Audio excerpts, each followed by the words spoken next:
자, 그러면 미스터 마켓으로 오늘은 좀 즐거운 얘기가 나올 것 같습니다. 시간 한 7, 8분 있네. 7분. 자, 헤드라인을 주십시오. 안 나와. 고금리 직격탄 영끌 2030 주택 소유 12만 명이 줄었다. 이런 뉴스가 있었습니다. 통계청에서 어제 발표했는데 2022년 통계니까 사실 약간 뒤늦은 감이 좀 있긴 있는데 이 주택 소유 통계를 해보니까 작년에 무주택이었다가 유주택자가 된 사람이 68만 6천 명입니다. 그러니까 집 산 사람들. 네, 근데 이제 집을 있다가 한 채 더 산 사람 빼고 무주에서 유주로. 네. 2021년에는 이게 몇 명이었냐면 103만 명이었어요. 그러니까 유주택자 첫 집을 구입한 첫 집이 좀 두 번째 집 무주에서 유주로 전환된 사람이 35만 명이 감소했다. 그러니까 작년에 부동산 시장이 안 좋았다는 얘기죠. 그런데 이게 그 연령대별로 좀 추세가 굉장히 좀 특이하게 나오는 게 있는데 2030들이 왜 집을 많이 샀다 그랬잖아요. 예.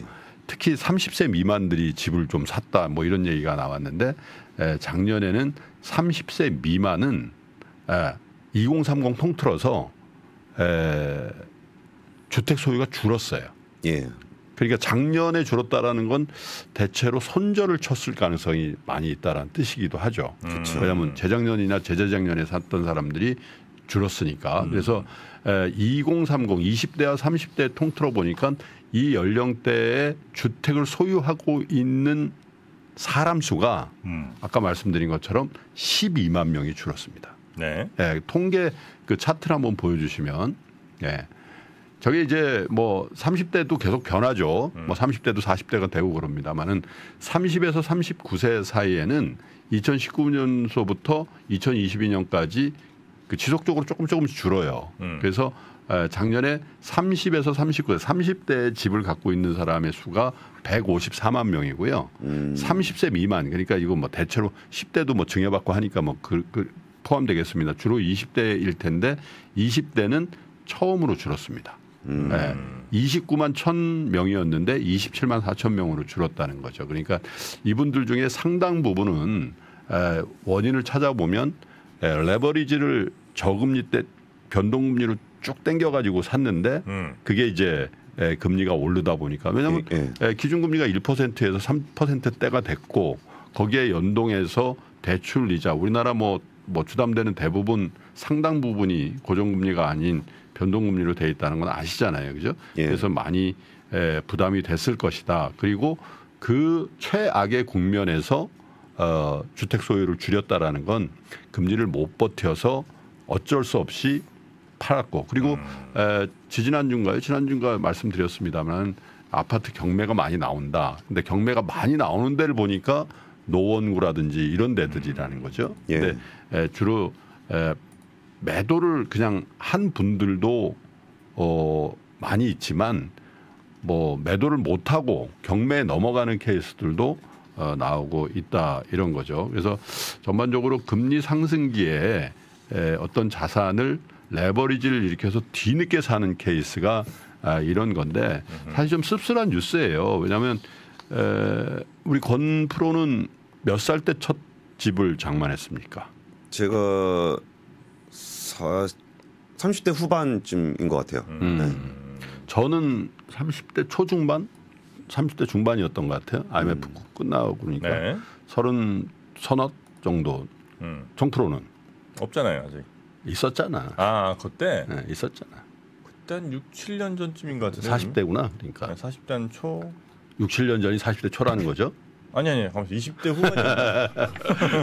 근데 이제 그 말씀을 왜 드리냐면 사실 집 사지 말라고 하기도 그래요. 왜냐하면 찬스가 있을 때 집을 뭐 투기 목적도 아니고 실거주 목적으로 사겠다는데. 예. 근데 이제 너무 무리해서 사다 보니까 공모 현상이 나왔고 그리고 마침 또 금리가 근데 매번 그렇더라고요. 준비가 안 돼 있는 입장에서 뭔가 부족한데도 불구하고 과도한 레버리지를 일으켜서 사면 그때가 자산 가격은 거의 꼭지일 가능성이 많은데 통상 경험이 없거나 자본이 축적이 안 된 계층 혹은 연령층에서 마지막 그 매수를 하는 경우가 많거든요. 그래서 청년들이 그런 포모 현상에 그 시달려서 뭐 주식이라든지 코인이라든지 이건 그들 책임이라고 하더라도 주택에 관해서는 조금 이렇게 그 기간을 버텨낼 수 있도록 안정적인 그 뭐라고 할까요? 그런 연령층을 위한 공공주택이라든지 이런 것들이 좀 많았으면 네. 좋겠다 이런 생각이 들고 지금 현재도 사실 뭐 미국에 이제 호재가 터져서 금리 인상이 더 이상 안 될 것 같고 뭐 달러가 많이 빠지고 국채가 빠지고 했습니다만 지금도 사실 금리가 꽤 높은 편이에요. 그렇죠. 그리고 이게 상대적으로 물가가 많이 안정된 거지 아직도 3.2%라는 건 미국의 연준의 기준이 되는 그 물가 수준에 비하면 1.2%가 높은 거거든요, 사실은. 그렇죠. 그래서 이런 금리 상승기 그리고 전반적으로 이자 부담이 늘어나는 국면에서의 자산의 투자라든지 선택은 조금 더 보수적이고 신중하게 그렇게 해주셨으면 좋겠네요. 근데 어쨌든 이 뉴스는 글쎄요, 뭐 지금도 집값이 좀 빠진다고 하긴 하는데 조금 걱정스러워서 말씀을 좀 드려봤습니다. 네, 젊은 세대들의 주택 소유가 지금 줄었다 뉴스를 전해주셨고요. 네. 아마 그 이유가 고금리를 좀 버티지 못한 부분도 좀 있는 것 같다. 그렇죠. 네. 자, 그러면 뉴스 3과 위스터 마켓은 오늘 이 정도로 정리하고요. 박병창 이사님과 함께 오늘 시장 이야기 조금 더 깊이 나눠보도록 하겠습니다. 오늘은 좀 기대가 되는 날이기도 하니까. 네. 자, 우리 권순례 팀장님 조심히 들어가시고 내일 아침 뵙겠습니다. 예, 감사합니다. 네. 외환위기 오는 거 아니에요? 금융위기 오는 거 아니에요? 이런 질문들을 좀 굉장히 많이 받았었습니다. 탐욕이 되게 강했을 때 위험자산으로서의 극단적인 쏠림이 나타나고 공포감이 극에 달했을 때 안전자산으로서의 극단적인 쏠림이 나타나거든요. 과거의 일이 미래에 똑같이 일어난다 이건 아니지만 그때 당시에 위기 상황에서는 어떤 공통점들이 있었는지를 보면서 우리가 대비를 하는 방법도 고민해 볼 수 있고요. 과거를 제대로 이해하는 순간 위기의 실체가 드러납니다. 오건영의 현실 경제 이야기를 서점에서 만나보세요.